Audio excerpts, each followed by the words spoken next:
Subscribe करें और bell दबाएं ताकि कोई खबर रह न जाए।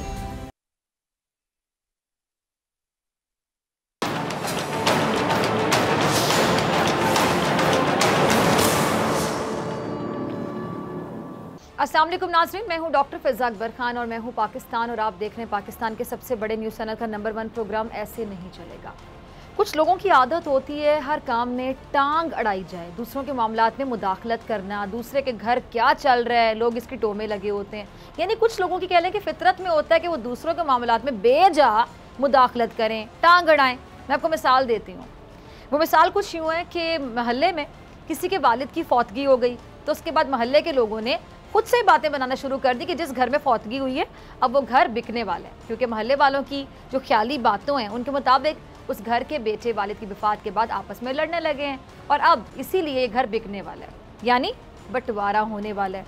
अब महल्ले वालों की बातों में सच्चाई नहीं थी, लेकिन दूसरों के कामों में झांकना महल्ले वालों की आदत थी।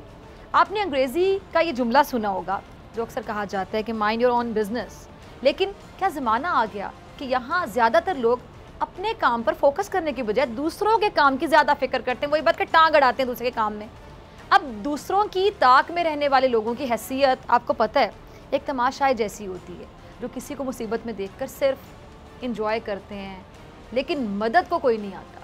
जैसे मैंने आपके मोहल्ले के लोगों की मिसाल दी, ठीक वैसे ही एक मिसाल और भी ज़रा सुन लीजिए। अक्सर औकात ये देखने में आता है कि जब मोहल्ले के दो अफराद में झगड़ा हो जाए या गर्मा गर्मी हो जाए तो दोनों लड़ने वालों की आवाज़ें मोहल्ले वालों की कानों में रस घोलने लगती हैं। और ये रस घोलने वाली जो बात है ये मैंने इसलिए की है क्योंकि लड़ाई ख़त्म कराने की कोशिश करने वाले बहुत कम होते हैं। 10 में से एक होगा, 2 होंगे, 2 भी शायद नहीं होंगे। और इस लड़ाई को एंटरटेनमेंट समझने वाले 10 में से शायद 10 ही हों या शायद चले 9। अब जैसे शोर मचता है कि झगड़ा शुरू हो गया तो फिर देखते ही देखते लोग लड़ाई देखने के लिए अपने घरों से बाहर आ जाते हैं और कुछ लोग अपनी खिड़कियों से सर निकाल के लड़ाई देखने में मसरूफ़ हो जाते हैं। लेकिन कम ही लोग होते हैं जो लड़ाई में कूद कर बच बचाव करवा देते हैं, क्योंकि ज़्यादा लोगों को तमाशा देखना ज़्यादा पसंद होता है, सुलह करवाना नहीं, लड़ाई ख़त्म करवाना नहीं। तमाशाई से मुझे याद आ गया हमारा रवायती हरीफ हमसाया मुल्क भारत। भारत बहुत बड़ा तमाशाई है। भारत भी कभी पाकिस्तान में एजेंटों, दहशतगर्दों के ज़रिए मुँह मारने की कोशिश करता है, कभी अफ़गानिस्तान में खाक चाटता नज़र आता है। और इस खेल में वो अकेला नहीं है, बल्कि अमेरिका बहादुर इसका पूरा पूरा साथ दे रहा है। खित्ते का अमन दांव पर लगाने में भारत के साथ आप देख लें कि अमेरिका का भी उतना ही किरदार है। अच्छा, अफगानिस्तान में जो जंग है अमेरिका ने शुरू की, सबको पता है। फिर पाकिस्तान को भी इसमें ज़बरदस्ती घसीट लिया, ये भी सबको पता है। भारत जिसका कोई लेना देना नहीं था वो भी कहने के पराई जंग में अब्दुल्ला दीवाना बनकर कूद पड़ा और यूँ पाकिस्तान के खिलाफ तिकोन बन गई। अफगान हुकूमत, भारत और अमेरिका पाकिस्तान के खिलाफ गेम बनाने में लगे रहे। अच्छा, अमेरिका ने पहले अफगानिस्तान में आग लगाई, तबाही मचाई और जब उस आग में ईंधन डालना मुश्किल हो गया तो अमेरिका कह लें कि पतली गली से निकलकर फरार हो गया। यानी अमेरिका ने अचानक से अपनी फौजें अफगानिस्तान से वापस बुलाने का ऐलान कर दिया, क्योंकि अमेरिका को 20 सालों बाद ये लग पता गया, अंदाज़ा हो गया कि वो ये लड़ाई हार चुका है। और वैसे भी इस जंग की वजह से अमरीकी मईशत को सबको पता है कि कितना शदीद नुकसान पहुँचा। इसके फ़ौजी तालिबान के हाथों जहन्नम पहुँचाए गए। इसलिए जब इसकी अपनी जान और माल पर बान आई तो अमेरिका बहादुर ने भागने में ही आफियत समझी कि भागा जाए यहाँ से। जबकि वज़ीर-ए-आज़म इमरान खान साहब के मुताबिक पाकिस्तान ने अफ़गानिस्तान की जंग में 70,000 के करीब जानों का नजराना पेश किया, अरबों का माली नुकसान उठाया, बर्दाश्त किया, जिसका जवाब अमेरिका बहादुर ये देता है कि पाकिस्तान को जंग में साथ देने के लिए इमदाद दी गई, जबकि अमेरिका की बात खुद को तसल्ली देने के बराबर। पाकिस्तान को जितनी इमदाद मिलती थी वो पाकिस्तान को होने वाले नुकसान के हिसाब से बहुत कम है। अब अमेरिका को अपने माल और अपनी जान की फिक्र थी, सो इसलिए वो दुम दबाकर अफगानिस्तान से भाग निकला। लेकिन इस अमेरिका को पाकिस्तान और पाकिस्तानियों के जान और माल की फिक्र नहीं थी। उल्टा अमेरिका पाकिस्तान पर प्रेशर डाल रहा है, दबाव डाल रहा है कि पाकिस्तान अफगान हुकूमत और तालिबान के दरमियान मुज़ाकरात कराने में अपना किरदार अदा करे। यानी वो एग्जाम्पल के गंद अमेरिका डाले और साफ पाकिस्तान करे। वाह, कमाल नहीं हो गया। इस वक्त अफगान हुकूमत के हाथों से इक़्तिदार आप कह लें कि रेत की तरह फिसल रहा है। अभी तो ताज़ा सूरत हाल है, सिचुएशन है। अगर मैं इसकी बात करूँ तो अफ़गानिस्तान में तालिबान की जो पेशकदमी है वो तेज़ी से जारी है और अमरीकी दिफाई एहलकार कहने लगे हैं कि जी काबुल भी जल्द तालिबान के कब्ज़े में होगा। और अब खबरों के मुताबिक तालिबान काबुल के बहुत करीब पहुंच चुके हैं। खबरें ये भी कि तालिबान ने अब तक मुल्क के 65% हिस्से पर 65% इतने हिस्से पर कब्जा कर लिए। सूबाई दारुल-हुकूमतें पर जो तालिबान कंट्रोल बढ़ता जा रहा है, आपको पता है। यानी नाजरीन, पहले अमरीका कह ले कि बड़ा बेआबरू होकर अफगानिस्तान के कूचे से निकला क्योंकि अमरीकी फौज तालिबान को लगाम डालने में नाकाम हो गई और अब अफगान फोर्सेस को तालिबान ने मार मार कर कहते हैं ना, निढाल कर दिया। वो सिचुएशन है। अब ये वही अफगान फौज जिसे खड़ा करने के लिए अमरीका ने अरबों डॉलर का खर्चा किया, लेकिन नतीजा क्या निकला, रिजल्ट क्या निकला? अमरीका बहादुर सोचता तो होगा कि अरबों का खर्चा और अफगान फौज जो है वो फिर कचरे का कचरा ही रही। क्या इन्हें मिला? अब ये वैसे ठीक होगा, ये ठीक ही हो गया। जैसे पुराने वक्तों में जब जंग लड़ी जाती थी और इत्तेहादी बनाए जाते थे तो ये इत्तेहादी एक दूसरे पर पुराना बदला चुकाने के लिए बज़ाहिर मुत्तहिद होकर लड़ने की हामी भर लेते थे, लेकिन जैसे दुश्मन से मुकाबला होने लगता था तो इत्तेहादी एक दूसरे को धोखा देने के लिए, आपको पता है, मैदान जंग छोड़कर भाग जाते थे। और अब ऐसा ही हाल अमरीका ने अफ़गान हुकूमत के साथ किया है और अफ़गान फोर्सेस को तने तन्हा तालिबान के रहमो करम पर छोड़ दिया। अब जो जंग अमेरिका नहीं जीत सका वो अफ़गान फोर्सेस तन्हा अकेले कैसे जीत सकती हैं? और वैसे भी अमेरिका ने तो अफ़गान हुकूमत पे वाज़ेह कर दिया, क्लियर कर दिया कि अब जो करना है अफ़गान हुकूमत ने करना है। अफ़गान हुकूमत अब खुद अपने अच्छे बुरे की जिम्मेदार, यानी अमेरिका अफ़गान हुकूमत को अपनी बेहिसी बेबसी दिखाने पर आ गया और बाकायदा इसका इजहार अब कर रहे, खुलेआम कर रहे। ये ज़रा क्लिप देखिएगा। नाज़रीन, स्ट्रैटेजी हिकमत अमली नाम की एक चीज़ होती है, लेकिन अफ़गान हुकूमत की गर्दन में कह लें कि सरिया था, क्योंकि उस वक्त इसको अमेरिका की आशीर्वाद हासिल थी और भारत शह दे रहा था। इसलिए इसने तालिबान से मुज़ाकरात करने का कभी इरादा ही नहीं किया, बल्कि कह लें कि अपनी हुकूमत को बनाए रखने के लिए तालिबान का सर कुचलना चाहा। यानी अफ़गान हुकूमत का इरादा शुरू से ही मुज़ाकरात का तो था ही नहीं। इसीलिए अफ़गान हुकूमत ने कभी तालिबान को मेज़ पर लाने की सिरे से, कहते ना, कोशिश नहीं की। वही बात सही कि सिरे से कोशिश ही नहीं की। चूँकि अब अफ़गान हुकूमत को अमेरिका के जाने के बाद अपनी हैसियत का या कहने के अपनी औकात का अंदाज़ा हो गया। अमेरिका के डॉलरों और ताकत के बल पर ही यह हुकूमत चल रही थी और जैसे अमेरिका ने हाथ खींचा तो अफ़गान हुकूमत को हकीकत के आईने में अपना आप दिखाई देना शुरू हो गया कि हमारी तो ये औकात है, हमारी ये हैसियत है। और अब यही वजह है कि अफ़गान हुकूमत ने अपने सर के ऊपर से पानी गुजरता देखा तो अब तालिबान को मुज़ाकरात के लिए नहीं बल्कि इक़्तिदार में हिस्सा देने के लिए तैयार हो गई, क्योंकि अफ़गान हुकूमत अच्छे से जानती है कि तालिबान इस वक्त फुल एक्शन में है और बहुत जल्द वो सारे अफ़गानिस्तान पर कब्ज़ा कर जाएंगे। इसीलिए अगर हुकूमत में उन्हें हिस्सा देना पड़े तो ये बुरा सौदा नहीं है। लेकिन अच्छा ज़रा सुनिएगा नाज़रीन, जिसको सोने की ईंट की बजाय पूरी सोने की कान मिल जाए तो क्या ऐसे में एक सोने की ईंट को तरजीह दी जाएगी या फिर पूरी की पूरी सोने की कान को अहमियत दी जाएगी? अंडरस्टूड सी बात है। अब जाहिर है कि पूरे सोने की कान को ही तरजीह दी जाएगी ना, ईंट को तो नहीं दी जाएगी। अब इसी तरह अब तालिबान इस पोजीशन में आ गए हैं कि वो काबुल पर पंजे गाड़ सकें, तो फिर तालिबान खसारे का सौदा क्यों करेंगे?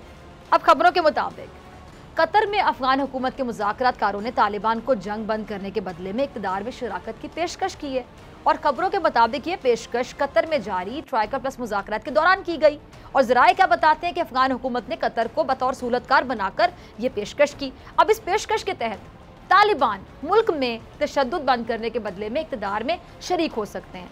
अब नाज़रीन, अफ़गान हुकूमत ने तालिबान को इक़्तिदार में शरीक होने की दावत दी है, क्योंकि अमेरिका ने भी साफ साफ कह दिया कि अफ़गान हुकूमत अपने मामलात अब खुद निपटाए। यही नहीं बल्कि खबरें यहाँ तक हैं कि अमेरिका ने अफ़गान सदर अशरफ गनी को मशवरा दिया है कि वो इक़्तिदार से अलग हो जाएं ताकि अफ़गानिस्तान में सीज़ फायर हो सके, क्योंकि तालिबान ने मुज़ाकरात के लिए अशरफ गनी के इस्तीफ़े की शर्त रखी है। अब दूसरी जानिब अमरीकी फ़ौजी इनकलाब पर अमरीकी सदर को कोई पछतावा भी नहीं है। यानी अमेरिका ने अफ़गान हुकूमत को ऐसी जगह लाकर मारा जहां उसको पानी भी नहीं मिलता। ये सिचुएशन है। अच्छा नाज़रीन, पाकिस्तान ने अफ़गानिस्तान में भी अमन कायम करने के लिए हर मुमकिन कोशिश की, पहले अमेरिका को तालिबान के साथ मेज़ पर बिठाया, जो कि एक मुश्किल तरीन काम था। फिर अमेरिका ने पाकिस्तान पर जोर डाला कि वो अफगान हुकूमत और तालिबान के दरमियान सालिसी का किरदार अदा करे, और पाकिस्तान ने अफगानिस्तान में अमन कायम करने की सर तोड़ कोशिश की। लेकिन ये अमेरिका किस मुंह से पाकिस्तान को सालिसी का किरदार अदा करने की बात कर रहे हैं, जो कश्मीर के मामले पर पाकिस्तान को सालिसी की पेशकश करके पीछे हट जाता है, बल्कि कहते कि खामोश तमाशाई बन जाता है। खैर, पाकिस्तान ने तो अमेरिका और दुनिया पर ये बात क्लियर कर दी है, वाजे कर दी है कि जब तक अशरफ गनी जो अफगानिस्तान से जोंक की तरह चिमटे हुए हैं ना, वो उतर नहीं जाते, तब तक तालिबान किसी से कोई बात करने को तैयार नहीं है। इमरान खान साहब का क्लिप होगा, प्राइम मिनिस्टर का, ज़रा चलाइएगा। अच्छा, अब भी पाकिस्तान को शक की नज़रों से देखा जा रहा है कि पाकिस्तान जानबूझकर अपने फ़ायदे के लिए तालिबान और अफ़गान हुकूमत को लड़ाना चाहता है। इसीलिए पाकिस्तान इन दोनों के दरमियान मुज़ाकरात कराना ही नहीं चाहता, जबकि वज़ीर आज़म कई बार ये बात कह चुके हैं कि पाकिस्तान का कोई दूसरा मुफाद नहीं है। पाकिस्तान खित्ते में अमन का ख्वाहिशमंद है, और जब तक अफ़गानिस्तान में अमन कायम नहीं हो जाता तब तक बात नहीं बन सकती। अब इसके अलावा पाकिस्तान को कोई मुफाद नहीं है, और वज़ीर आज़म साहब दुनिया पर ये बात वाज़ेह कर चुके हैं, क्लियर कर चुके हैं कि पाकिस्तान अपनी कोई मर्जी अफगानिस्तान में मुसल्लत नहीं करेगा। पाकिस्तान अफगानिस्तान में बनने वाली किसी भी हुकूमत के साथ काम करने को तैयार है। अब नाज़रीन, वज़ीर आज़म ये भी बता चुके हैं कि अमेरिका की नज़र में पाकिस्तान उनका अफगानिस्तान में छोड़ा हुआ 20 साल का गंद साफ करने के लिए रह गया है। क्या कहते हैं प्राइम मिनिस्टर साहब कि मौजूदा हालात में अफगानिस्तान का सियासी हल नज़र नहीं आता, क्योंकि तालिबान का ये कहना है कि जब तक अशरफ गनी अफगानिस्तान के सदर रहेंगे वो उनसे बात नहीं करेंगे। अब इनका कहना था कि तालिबान को अफगान हुकूमत से मुज़ाकरात पर आमादा करने की कोशिश की। 3-4 महीने पहले इस्लामाबाद में तालिबान रहनुमाओं से मुलाकात में उन्हें बाकायदा कायल करने की कोशिश की, लेकिन वो इसके लिए तैयार नज़र नहीं आए। और उन्होंने मज़ीद ये कहा कि उनके ख्याल में अफ़गान हुकूमत अमेरिका को वापस अफ़गानिस्तान बुलाना चाहती है, मगर अमेरिका अफ़गानिस्तान में 20 साल रह चुके हैं। अब अमेरिका दोबारा अफ़गानिस्तान आ गया तो वो ऐसा क्या कर लेगा जो उसने पिछले 20 बरसों में नहीं किया। अच्छा, और भी एक पैगाम दिया, वाज़े किया प्राइम मिनिस्टर साहब ने इस मौके पर।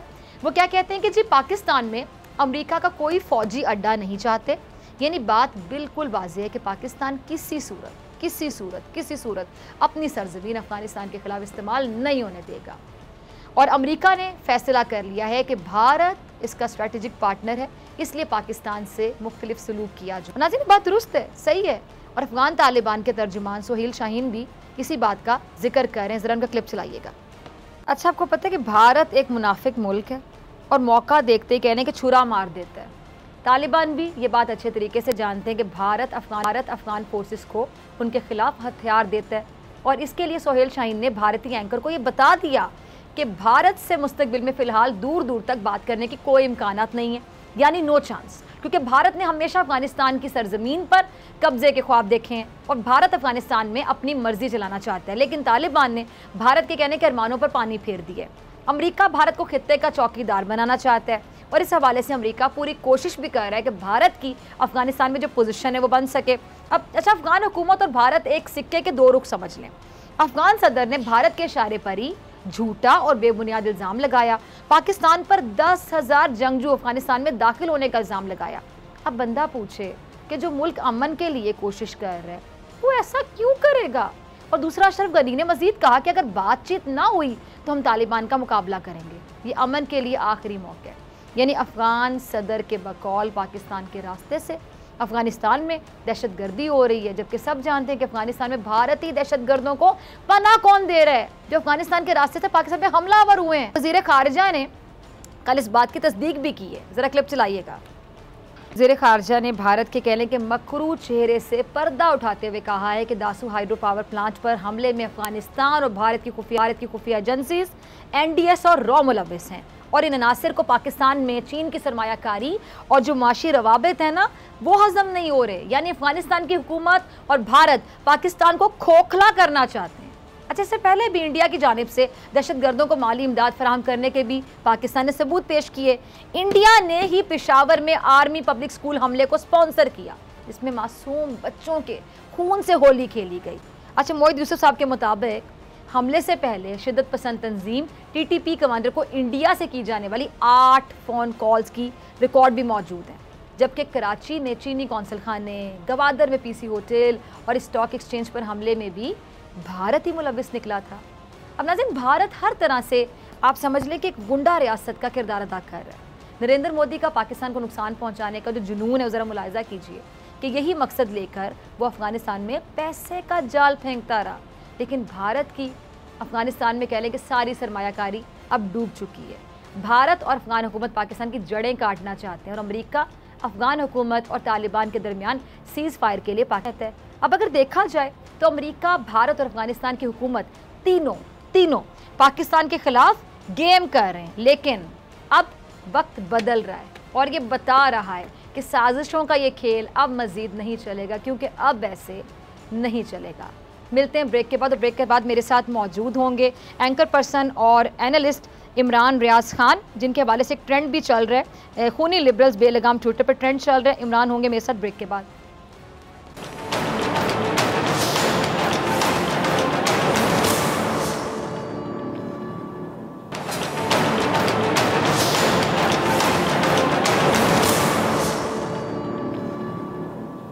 वेलकम बैक नाजरीन। खूनी लिबरल्स बेलगाम ट्विटर पर ट्रेंड बन गया और एंकर पर्सन इमरान खान ने नूर मुकद्दम कत्ल केस के हवाले से अपने एक ट्वीट में लिखा है कि ज़ाहिर जाफर बैरून मुल्क भी ऐसी गैर कानूनी सरगर्मियों में मुलविस रहा है और बरतानवी होम डिपार्टमेंट ने तमाम एयरपोर्ट पर इसके बारे में अलर्ट भी जारी कर दिया है। नूर मुकद्दम पर तशद्दुद की तस्वीर भी उसने मुबैना तौर पर कुछ नंबर्स पर भेजी और खूनी लिबरल्स बेलगाम फिर भी उसके साथ पार्टीज करते रहे। अब इस ट्वीट के बाद कुछ नाम नेहाद लिबरल्स को इमरान खान की ट्वीट बहुत बुरी लगने लग गई है। अच्छा नाज़रीन, नूर मुकद्दम का कत्ल दरिंदगी की इंतहा है, जितनी भी मजम्मत की जाए उतनी कम है। लेकिन ज़ाहिर जाफर जैसे हैवान और दरिंदे इन्हीं खूनी लिबरल्स में से हैं जो ख़ानदानी निज़ाम के बागी होते हैं। अच्छा, इमरान खान साहब की बात बिल्कुल वाज़ेह थी, क्योंकि जिस वजह से कत्ल तक बात पहुँची वो हालात गलत हैं। लेकिन कुछ ऐसे भी नाम नेहाद लिबरल्स हैं जो इमरान खान साहब की बात को कातिल का हमदर्द और यानी कत्ल को जायज़ कहने वाला पेश करने में लगे हुए हैं। अब इस्लामी नुक्ता नज़र से अगर देखा जाए तो इमरान खान साहब बिल्कुल सही बोल रहे हैं कि हमारी जो फैमिली सिस्टम है वो है क्या माँ बाप को बच्चों का पता नहीं होना चाहिए कि आखिर बच्चे करते क्या हैं, जाते कहाँ पर हैं, कहाँ बैठते हैं, और इस पर सो कॉल्ड जो नाम नेहाद लिबरल्स हैं उनको आखिर आग क्यों लग रही है। इस पर बात करने मौजूद हैं एंकर पर्सन इमरान खान। बहुत शुक्रिया इमरान आपके वक्त के लिए। इमरान, आपने तो नूर मुकद्दम जो कत्ल केस है उसके हवाले से उसको मिसाल बनाते हुए अपनी राय दी है जो माशरती इक़दार की कासी भी करती है। लेकिन इसके बाद कुछ ऐसे नाम नेहाद लिबरल्स हैं जो आपको कातिल का हमदर्द और कत्ल को जायज़ कहने वाला पेश करने में लगे हुए हैं। अब एक सही बात को गलत अंदाज में पेश करना, ये कहाँ का इंसाफ है? देखो, वो नूर मुकद्दम से ज़्यादा तो कोई होगा नहीं बेचारा। अब वो कत्ल होने थोड़ी गई थी, या उसको पता थोड़ी था कि उसको वो कत्ल कर देगा दरिंदा। वो तो वहाँ वैसे ही गई थी ना जैसे वो नॉर्मली इसके साथ इसके ताल्लुकात थे, लेकिन फिर उसने उसको कत्ल कर दिया और कत्ल करके उसका सर उतार के फेंक दिया। मैं ये बात कर रहा हूँ कि हमारे यहाँ पे ऐसा क्यों है और ये रवाज क्यों चल रहा है कि बच्चे अपने माँ बाप को बताए बगैर जहाँ मर्जी जाएं और माँ बाप का कोई चेक भी ना हो उनके ऊपर। हमारी अपनी माशरती इक़दार किधर गई, हमारी अपनी रवायात कहाँ गई, हमारा दीन उसका प्रचार कहाँ गया। ये वो सारी चीज़ें हैं जो पहले मायूब समझी जाती थी, अब ये फैशन बन गई हैं। मैंने ये बात की कि बच्चे और बच्चियाँ दोनों ज़्यादा प्रोटेक्ट होते हैं, ज़्यादा महफूज होते हैं जब वो माँ बाप के साथ और फैमिली के साथ एक अच्छे बाउंड में होते हैं, एक अच्छा उनके साथ उनका एक ताल्लुक़ होता है। तो फैमिली बाउंड्स मजबूत होने चाहिए। मैं बात एक कत्ल की नहीं कर रहा, मैं बात एक ख़राबी की कर रहा हूँ। नूर मुकद्दम के साथ कौन होगा जिसको हमदर्दी नहीं होगी? सबको हमदर्दी है। और कौन है जैसे इसके ऊपर ये जो जाफ़र है उसके ऊपर जिसको गुस्सा नहीं होगा? जाकिर जाफ़र पे सबको गुस्सा है उसके ऊपर, ज़ाहिर जाफ़र के ऊपर, कि इसको सज़ा मिलनी चाहिए। जी जी। मैं तो कहता हूँ सुबह का सूरज तुलू हो और इसको सज़ा हो जाए और इसको निशान इबरत बनाया जाए, और होना भी ऐसा ही चाहिए। बिल्कुल। लेकिन अनफॉर्चुनेटली इन लोगों ने ऐसा किया कि मैं जैसे विक्टिम ब्लेमिंग कर रहा हूँ। और वो क्यों किया? वो इन्होंने इसलिए किया कि इनको ये लगता है कि ये जो बात कर रहा है उस बात के बाद हमारा शिकार कम हो जाएगा। यानी जो हम शिकार खेलते हैं, बहुत सारे बच्चों को फंसाते हैं हर साल, बहुत सारे लोगों को अपने हल्का अहबाब में लेकर आते हैं, वो कम हो जाएगा। अगर यहाँ ख़ानदानी सिस्टम हुआ, माँ बाप ने पूछना गछना शुरू कर दिया अपने बच्चों से, तो बच्चे जो है वो हमारे काबू नहीं आएंगे। हमारा नशा नहीं बिकेगा, हमारी नाइट पार्टीज की रौनकें कम हो जाएंगी।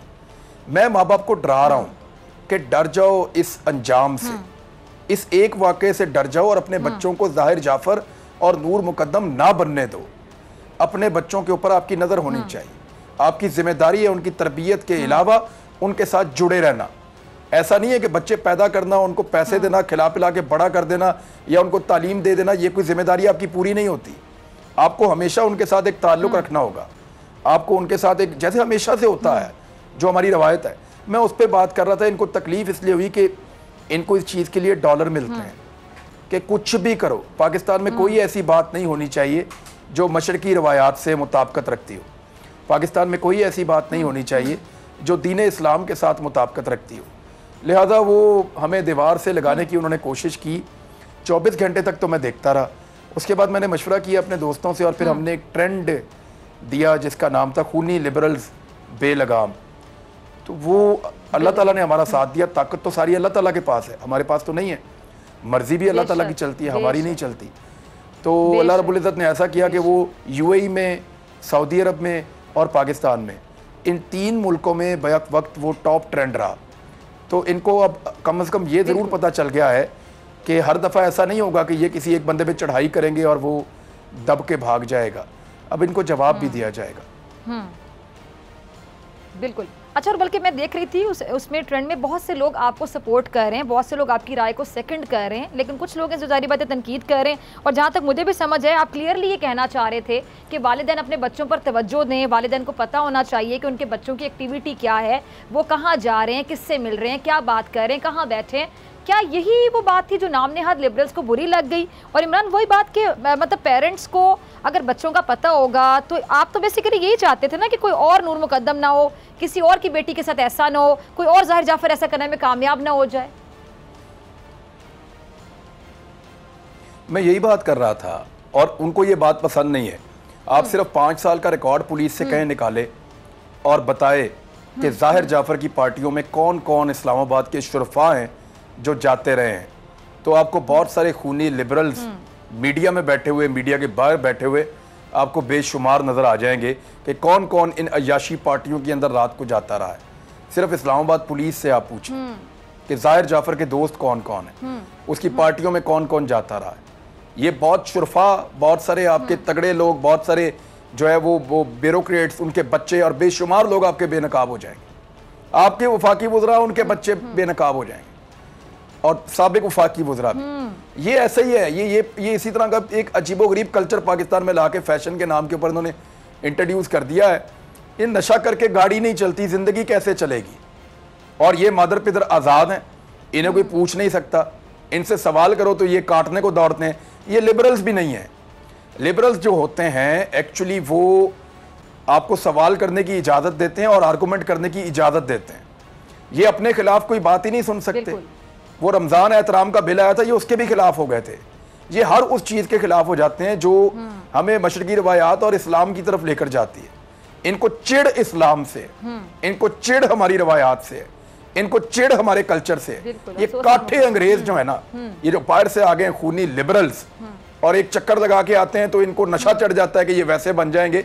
ये हमारी सोसाइटी को कभी भी वैसा नहीं कर पाएंगे और हम इनको करने भी नहीं देंगे इंशाल्लाह। बल्कि ये आप कहें इनको लंडे के लिबरल्स हैं, ये बिल्कुल लंडे बाज़ार के लिबरल्स हैं। अच्छा, ये हमारे मुल्क में आपने देखा होगा कि मोहतरमा बेनज़ीर भुट्टो हैं, पाकिस्तान की पहली वज़ीर आज़म रह चुकी हैं। नाज़रीन, पिछले साल की बात अगर मैं करूँ तो निगार जो पाकिस्तान की तारीख की पहली खातून लेफ्टिनेंट जनरल बनी थी। अभी मोहतरमा आयशा मलिक को सुप्रीम कोर्ट की पहली खातून जज तैनात किए जाने के इम्कानात हैं। ऐसी मिसालें भरी पड़ी हुई हैं इमरान। तो फिर ये जो नामनेहद लिबरल्स हैं, ये विमेन एम्पावरमेंट की बात करते हैं इमरान, तो आप ये क्या क्या कहना चाहते हैं? वुमेन एम्पावरमेंट कहते हैं किसको है? इतनी बड़ी बड़ी एग्जांपल्स है, बड़ी बड़ी कुर्सियों पे बैठी हैं खवातीन यहाँ पे। नहीं, औरतों को जो चीजें मिल रही हैं शानदार हैं। इससे ज्यादा उनको रोल मिलना चाहिए। आजादी भी औरतें बड़ा अहम काम कर रही हैं, बड़ा शानदार काम कर रही हैं। उनका तो मैं जितना अप्रिशिएट किया जाए वो कम है। वो तो मैं बात ही नहीं कर रहा, उसके बारे में तो बात ही नहीं होती है। तो उसको लेकर उस तरफ जा रहे हैं ना। मैं ना कोई इस तरह का आदमी हूँ कि मैं मना करूं कि जनाब औरतों को बंद कर दो, इनका ये कर दो। मैं तो इन चीजों की बात ही नहीं। ये तो ये बात कर रही है, उसका रुख दे रहे हैं मैं तो सिंपल ये कह रहा हूँ, मैं तो सिंपल ये कह रहा हूँ कि पाकिस्तान में औरतों को एहतराम भी ज्यादा है, औरतों की इज्जत भी ज्यादा है। यहाँ पे उतने रेप नहीं होते जितने अमेरिका में होते हैं, जितने साउथ अफ्रीका में होते हैं, जितने इंडिया में होते हैं, जितने ब्राजील में होते हैं, जितने लैटिन अमेरिका में होते हैं, जितने इवन बर्तानिया में होते हैं। औरतों के साथ तशद्दुद और ज्यादतियों के वाकयात उन मुल्कों में पाकिस्तान से कई ज्यादा है। तेजाबगर्दी के वाकयात भी उन मुल्कों में पाकिस्तान से कई ज्यादा है। लेकिन इनको पैसा मिलता है पाकिस्तान को बदनाम करने का, खूनी लिबरल्स को। तो इनको पहले कोई जवाब नहीं देता था, तो मैंने ये सोचा कि मैं जवाब देकर देखूं। अल्लाह का शुक्र है कि लोगों ने मेरा साथ दिया, मुझे हौसला हुआ है। इनको जवाब देंगे, अब हर दफा जवाब देंगे इंशाल्लाह। बिल्कुल। अच्छा इमरान, बेसिकली मैं पूछना यही चाह रही थी कि वुमेन एम्पावरमेंट की लोग बात करते हैं, जो तनकीद करें इस हवाले से, ये कहते हैं किससे वुमेन एम्पावरमेंट? यानी इतनी मैंने एग्जांपल्स दी हैं, आपके सामने एग्जांपल्स हैं कि हमारे यहाँ कहाँ पे खवातीन पीछे हैं। इतनी बड़े बड़े ओहदों पर, इतनी बड़ी बड़ी कुर्सियों पर खवातीन रही हैं पाकिस्तान में। मोहतरमा बेनज़ीर भुट्टो पाकिस्तान की वज़ीर आज़म रह चुकी हैं। निगार जौहर पाकिस्तान की तारीख की पहली खातून लेफ्टिनेंट जनरल बनी थी। और ये जो आयशा मलिक साहिबा सुप्रीम कोर्ट की पहली खातून जज तैनात किए जाने के इनके इम्कानात हैं। तो फिर ये वुमेन एम्पावरमेंट आखिर कहते हैं किससे और ये क्या चाहते हैं? और ये जो खवातीन की आज़ादी की बात होती है, वो आज़ादी किस हद तक ये चाहते हैं, ये भी समझ नहीं आती। ये पूछना चाह रही थी। नहीं, ये औरत की आज़ादी नहीं चाहते। औरत की आज़ादी तो पाकिस्तान में ज़बरदस्त है। औरत के पास मौके भी पाकिस्तान में बहुत ज़बरदस्त हैं। बिल्कुल हमारे यहाँ पे खवातीन के पास माशाल्लाह मखसूस नशिस्तें भी हैं और बड़ा अच्छा काम कर रही हैं, पढ़ा रही हैं। हमारे अस्पतालों में हैं, हमारे पास नर्सिंग स्टाफ में है, हमारे पास डॉक्टर्स में है, हमारे पास टीचर्स में है, हमारे पास हर जगह पे खवातीन है और बहुत अच्छा और शानदार खवातीन है। अभी वो 5 बहनों की दास्तान आपको नहीं पता, वो सारी CSS कर गई माशाल्लाह। हमारा प्राउड है वो। हमारे पुलिस के अंदर खवातीन है, वो ड्यूटी कर रही हैं।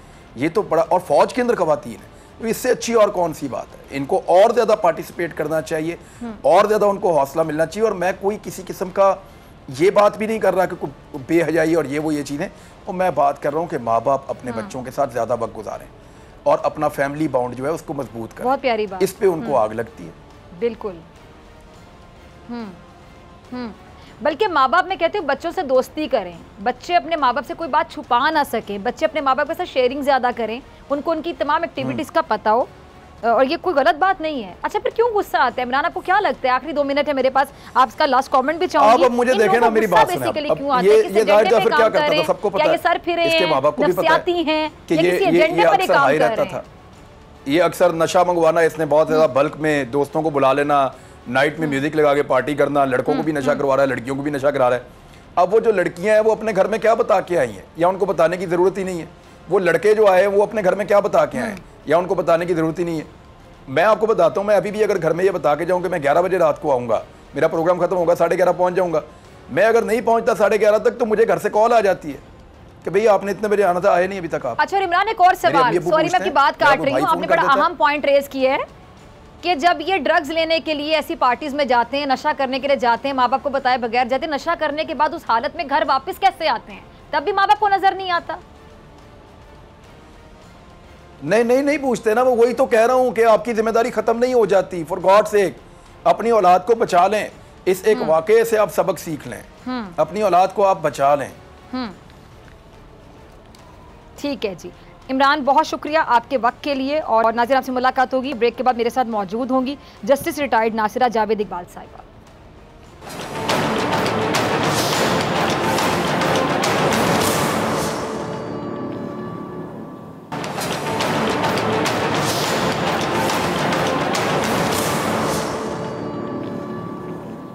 वेलकम बैक नाज़रीन। कल 14 अगस्त है, पाकिस्तान की आज़ादी का दिन, तजदीद अहद का दिन है। इस नेमत के लिए कुर्बानियाँ देने वालों को याद करने का दिन है। चिरागा होगा, तकरीबात होंगी, झंडे लहराए जाएंगे, सब कुछ होगा। लेकिन सवाल ये कि क्या जिस मकसद के लिए हमारे बुज़ुर्गों ने कुर्बानियाँ दी, पाकिस्तान के बारे में जो ख्वाब देखे, क्या उन ख्वाबों को ताबीर भी मिल सकेगी? 7 दहाइयों में हमने बहुत फासला तय कर लिया, लेकिन इतने सफ़र के बाद हम मंजिल के करीब हुए हैं या फिर हम दूर निकल गए हैं? इसी पे बात होगी। हमारे साथ पाकिस्तान का ख्वाब देखने वाले मुसव्विर शायर मशरिक अल्लामा मोहम्मद इकबाल की बहू, जो खुद भी किसी तारुफ की मोहताज नहीं है, जस्टिस रिटायर्ड नासिरा जावेद इकबाल साहिबा मौजूद हैं। बहुत शुक्रिया मैडम आपके वक्त के लिए। मैम, ये आप क्या समझती हैं कि 7 दहाइयाँ गुजर गई हैं, ये कम अरसा नहीं होता है, 7 डेकेड्स आज़ादी जैसी नेमत को मिले हुए, और पाकिस्तान जिस मकसद के लिए बनाया गया था, कितनी कुर्बानियाँ थी हमारे बाओ-अजदाद की, क्या वो मकसद आपको लगता है कि हासिल हो गया है या अभी भी ख्वाब अधूरा है? आप इस बारे में क्या राय रखती हैं? बिस्मिल्लाहिर्रहमानिर्रहीम। सबसे पहले तो मैं तमाम नाजरीन को और सामीन को यौम आज़ादी की मुबारकबाद पेश करती हूँ। 74 साल हो गए हैं पाकिस्तान को कायम हुए और हमें आज़ादी हासिल हुए। और ये सवाल कि क्या हमने 74 साल में क्या खोया क्या पाया, एक तो बहुत बड़ा हमारे पास अलमिया हुआ कि पाकिस्तान जो था वो 2 विंग्स पे मुश्तमिल था, मगरबी पाकिस्तान और मशरक़ी पाकिस्तान। लेकिन ये जो मार्शल लॉ है ना, इसकी वजह से, जमहूरियत ना होने की वजह से एक हमारा विंग जो था वो 1971 में अलहदा हो गया। ईस्ट पाकिस्तान जो था वो बांग्लादेश बन गया और इधर हम पाकिस्तान जो वेस्ट पाकिस्तान है, इसके 4 सूबे जो है वो पाकिस्तान रह गया।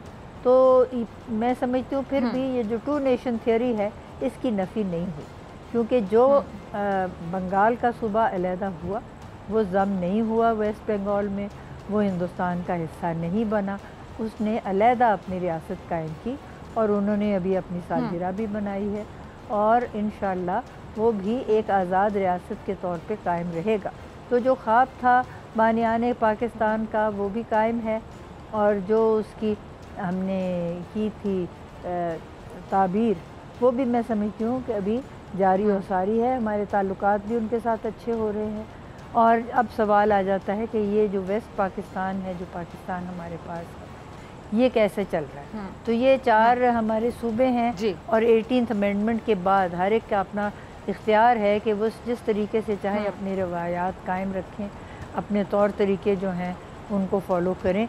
तो ये वफाकी हुकूमत है और ये कायम दायम है और मैं समझती हूँ कि हमने 70 साल में कोई ऐसी बात नहीं नज़र आती जिससे हम कहें माँ सिवा इसके कि जो पाकिस्तान के 2 लख्त हो गए, कोई ऐसी बात नहीं जो तरक्की नहीं की। बांग्लादेश ने तो बहुत तरक्की की है और वो बल्कि आगे निकल गए। इधर हम जो रह गए हैं, हमारे यहाँ ये है कि बार बार आए हैं मार्शल लॉ, और मार्शल लॉ बज़ाहिर तो लगता है कि जी बड़ा स्टेबिलिटी का वक़्त है, लेकिन ऐसा नहीं है। जमहूरी निज़ाम का नेमुल बदल है ही नहीं। और कुरान में अल्लाह ताला ने फरमाया है कि अपनी अमानतें उनको दें जो उनके अहल हो। तो अमानतें आपके मेरे पास हैं क्या? आपके पास भी कुछ ना कुछ होगा, मेरे पास भी कुछ होगा, लेकिन आम शहरियों के पास सिवाय एक वोट के कुछ नहीं। उसी वोट से वो कायम करते हैं जो अपनी होती है मुंतखब हुकूमत, और उन मुंतखब हुकूमतों पे हमारे तमाम वो होते हैं उम्मीदें कायम कि जी ये हमें आगे लेके चलेंगे। और जब भी ये मंशूर को बिल्कुल हुकूमत जो या को पार्टी प्रेजेंट करती है तो लोग उस पर उनको उम्मीद होती है कि ये फॉलो होगी। अगर वो नहीं होगी तो फिर अगली बारी उनका एहतसाब हो जाता है, उनको दोबारा से नई अक्सरियत मिलती है और दूसरी पार्टी आ जाती है। तो यही सूरत हाल हमारे यहाँ रही है। लेकिन मैं समझती हूँ कि सब कुछ कहे सुने के साथ भी देखिए 74 सालों में यहाँ हमारी एक यूनिवर्सिटी थी, पंजाब यूनिवर्सिटी, अब यहाँ 200 तकरीबन यूनिवर्सिटीज़ हैं और बहुत सारे जो हैं तलबा तालिबात वो वहाँ पे तालीम पा रहे हैं। PhDs हो गई हैं इतनी सारी। कल मैं एक प्रोग्राम में गई, एक 22 साला PhD हमारे यहाँ यूनिवर्सिटी से जो है वो अभी उसने पास किया है और ये दुनिया की गिनेस बुक में एक रिकॉर्ड है कि 22 साल की उम्र में उसने PhD ले ली। और हमारे जो है नौजवान उन्होंने बड़े बड़े किए हैं ऐसे मार के हासिल बावजूद कोविड के कि दुनिया में उन्होंने अपना लोहा मनवाया है। तो तरक्की तो हमने यकीनन की है। और 74 साल एक कौम की ज़िंदगी में बहुत बड़ा वक्त नहीं होता, कौमों को तो कई सदियां लगती हैं आगे बढ़ने में, लेकिन इंशाअल्लाह ताला जैसे इकबाल ने कहा, नहीं है ना उम्मीद इकबाल अपनी किश्ते वीरां से, ज़रा नम हो तो ये मट्टी बड़ी ज़रखेज़ है साथ। और आजकल के नौजवान जो हमारी 64% आबादी है वो जो हैं वो बहुत पुरजोश हैं, उनमें वलवला भी है, जहानत भी है, वो कुछ करना चाहते हैं पाकिस्तान के लिए और इंशाअल्लाह ताला उनको मौका मिले तो वो ज़रूर करेंगे। और इसके लिए मैं कायद आज़म के 3 जो अक़वाल उन्होंने हमें कहा था कि इन चीज़ों से बच के रहे, वो था नेपोटिज़म, जॉबरी एंड करप्शन, कि आप ये जो समझे कि जी पुश्त दर पुश्त एक ही जो है ख़ानदान उनकी कोई इजारादारी है, ये बात बिल्कुल गलत है। ना इस्लाम इसकी इजाज़त देता है, ना हमारे यहाँ कोई ऐसी रिवायत है। तो एक तो ये हमने छोड़ देना है। ठीक, ताज़े लोगों के साथ कहते हैं ना, अफ़कार ताज़ा से जहान ताज़ा की है नमूद, और इसी से होते हैं संगो खश से होते नहीं जहाँ पैदा। और अगर हम नौजवानों को आगे आने दें, मेरिट पे आने दें उनको, और उनको मौका दिया जाए कि वो अपनी कौम के लिए कुछ करें, तो यकीनन वो कामयाब होंगे। सिफारिश भी ना हो और करप्शन। ये हिंदू जब यहाँ से गए अपने हिसाब यहाँ छोड़ गए और हमारा ईमान साथ ले गए। अब ऐसे ऐसे लोगों ने वहाँ पे डाल दिए क्लेम जिन्होंने कभी हिंदुस्तान की शक्ल ही नहीं देखी। नतीजा ये हुआ कि लोगों में ये कॉन्सेप्ट हो गया कि जी हमें कुछ किए बगैर कुछ हासिल हो जाएगा। ये बड़ी गलत बात है। अब चपरासी लेके ऊपर तक हर शख्स अपनी कमीशन रखना चाहता है। इस लानत से भी हमने दूर होना। और अगर नौजवान ईमानदारी से, और जैसे कहा कायदे आज़म ने कि इत्तेहाद, तंजीम, यकीन, मौक़िफ़, ये 3 सफ़ात अगर नौजवान साथ लेके चलें, इंशाअल्लाह पाकिस्तान तरक्की के रास्ते पे ही गामज़न रहेगा। और हमारे पास अल्लाह ताला ने इतने कुदरती वसाइल दिए हैं कि हम तरक्की पजीर ममालिक की सफ़ से निकल के तरक्की याफ्ता ममालिक की सफ़ में शामिल हो सकते हैं। आमीन। अच्छा, जैसे साहिबा, ये मुल्क में आप देखते हैं कि जो भी हुक्मरान आता है तो वो जितनी भी गलतियाँ होती हैं, जो कुछ भी हो रहा होता है, उसका मलबा पुराने हुक्मरानों पे, पुरानी हुकूमतों पे डाल देता है कि जी ये सारे जो मसाइल हैं ये पिछले वालों की वजह से हैं, और इसी तरह इनका टाइम गुजरता रहता है। तो आपको क्या लगता है कि सिलसिला कभी थमेगा, इसमें तब्दीली आएगी, इसी तरह चलता रहेगा? देखिए, जो वो करते हैं ना ऐसे, तो उनका एहतसाब तो खुद ही हो जाता है। एक हमने देखा है कि पार्टी को पहले अक्सरियत मिली, उन्होंने अपनी हुकूमत कायम की, जो मंशूर था उस पर उन्होंने अगर मलबा किसी और पे डालने की कोशिश की, तो नतीजा ये हुआ उनका एहतसाब हो गया। अगले इलेक्शन में उनको अक्सरियत नहीं मिली, एक और पार्टी आगे आ गई। तो कहते हैं सूरत शमशीर है दस्ते कज़ा में वो कौम, करती है जो हर ज़मा अपने अमल का हिसाब। तो हम जो है वोटर, हम अपना हिसाब भी करें कि हम कौन से रास्ते पे गामज़न हैं, हम इस मुल्क की खातिर क्या कर रहे हैं। हर फ़र्द जो है ना वो शामिल है मुल्क की तामीर में। और इसी तरह हमने जिनको हमने अपने वोट दे के अमानतें सौंपी हैं कि वो हमारे लिए कुछ करेंगे, वो नहीं करेंगे तो उनका हिसाब भी हो जाता है। अब ये तीसरी पार्टी है जिसको मौका मिला है। अभी 3 साल में तो ये कोविड भी आ गया, और कुछ मैं समझती हूँ कि तजुर्बाकारी भी नहीं थी। अब 2 साल बकाया है। अभी अपनी कारकर्दगी से ये साबित करेंगे कि अगली बारी लोग इनको अपनी अमानतें देंगे या नहीं। आप और हम सब जो है इसमें शामिल हैं। ठीक। अच्छा, जैसे साहब भाई, ये इकबाल साहब की हम जब शायरी पढ़ते हैं, नामा इकबाल की, तो उन्होंने मुसलमान नौजवानों को तशबीह दी शाहीन से, जो कि बड़ी बात है। शाहीन आज के नौजवानों को जो आप देखती हैं, अभी आपने बहुत सी आपकी एक्सपेक्टेशंस हैं, बहुत सी आपने अच्छे अल्फाज का इस्तेमाल किया उनके लिए, तो अब जो नौजवानों को जब देखती हैं तो आपको वाकई वो शाहीन वाली खूबियाँ नज़र आती हैं, या खूबियाँ हैं मौके नहीं मिल रहे नौजवानों को? आप कैसे देखते हैं? मैं तो समझती हूँ जी, यकीनन मुझे तो नज़र आती है। मैं आजकल एक तालिब इल्म की हैसियत से गवर्नमेंट कॉलेज यूनिवर्सिटी में जाती हूँ, और नौजवानों को मैं देख के इतनी मुतासर होती हूँ। मेहनती हैं, ईमानदार मालूम होते हैं, ज़हीन हैं, और मौका मिले तो पुरखलूस भी हैं, और उनमें जोश और जज्बा है पाकिस्तान के लिए कुछ करने का। तो जो शाहीन की खसलतें हैं जो अल्लामा इकबाल ने बयान की, वो यही है ना कि वो जो है वो अकेला रहना पसंद करता है, दूर उसकी नज़र होती है, वो हर चीज़ को देखता है। ये दोनों सिफ़ात मैंने देखी हैं अपने नौजवानों में। तीसरी ये है कि वो घर नहीं बनाता। अब ये मतलब नहीं है कि लोग फ़कीर बन के फिरते रहें, लेकिन बात ये है कि अपने घर से और जाहो हशमत से वो इंसान को लगाव ना हो, जैसे ये हमारी जनरेशन में बहुत कुछ हो चुका है उस तरह का।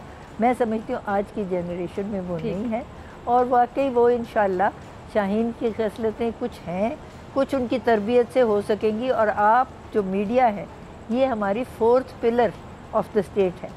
आपने ये सारी क्वालिटीज़ जो हैं इनका ज़िक्र करना है, और ये जो नौजवान हैं, तलबा और तालिबात, इनको इस बात का एहसास दिलाना है कि कौन सी वो खूबियाँ हैं जो अल्लामा इकबाल ने शाहीन में पाई, और वो जो नौजवानों में देखना चाहते थे। तो कोई अमर माने नहीं है कि वो इसको ना अपनाएं और आगे मेहनत करें और कोशिश करें, करप्शन ना करें, इत्तेहाद रखें, तंजीम रखें, यकीन मुकम रखें, इंशाअल्लाह मैं समझती हूँ पाकिस्तान यकीनन तरक्की करेगा। इंशाअल्लाह। बहुत शुक्रिया मैम आपके वक्त के लिए। इसी के साथ डॉक्टर फ़िज़ा अकबर खान को दीजिए, आपसे मुलाकात होगी अगले प्रोग्राम में, सेम टाइम सेम चैनल। अगर ज़िंदगी ने वफ़ा की दुआ में याद रखिएगा, अपना बहुत ख्याल रखिएगा। अल्लाह निगहबान।